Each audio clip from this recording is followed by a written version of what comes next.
नमस्कार दर्शक बंधु आसीगला एक नुआ एवं लाटेस्ट अपडेट खुशी खबर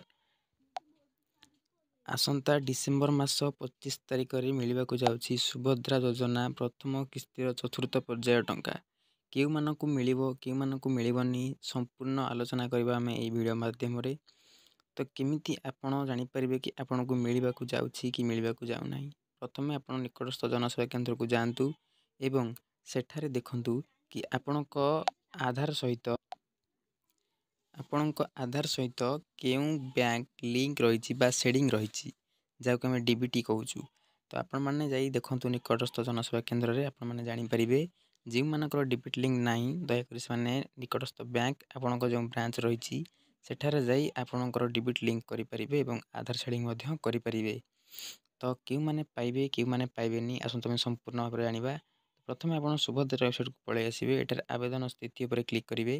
आवेदन स्थिति पर क्लिक कर सारा पर एमती किसी इंटरफेस शो कर आपको आधार नंबर दे आधार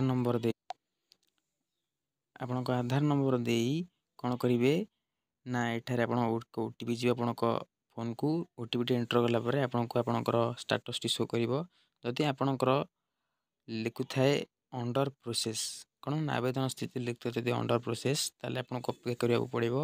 जदि अप्रूव लिखु थाए तो आपन को पैसा खूब शीघ्र मिल। तो जो मानकर घर को अंगनवाड़ी दी जाइछंती लिस्ट रे ना लिखिकी आसी से माने कौन करेंगे ना निकटस्थ जनसेवा केंद्र को जाई सेठारे आपणकर सुभद्रा योजना रे थिबा ई केवाईसी को कंप्लीट करेंगे। तो यही सब प्रक्रिया हैला परे आपण माने योग्य विवेचित हेबे। तो केउ मानकु मिलिबो 10,000 टंका। देखंतु जदि प्रथम किस्तिर चतुर्थ पर्याय रु केही योग्य हिताधिकारी बाद पड़ी थांती तो से माने 2025 मार्च 8 तारिख दिन व द्वितीय किस्ती दिन 10,000 टंका पाइबे।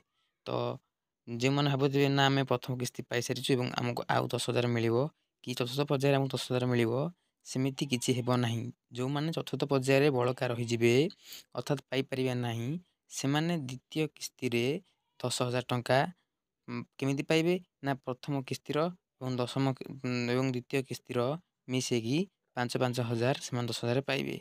यही गुरुत्वपूर्ण वीडियो आपको आशा करुँच भल लगी एपरी गुरुत्वपूर्ण वीडियो देखा हेले आम चैनल को सब्सक्राइब कर दिंतु। रोजु जय जगन्नाथ।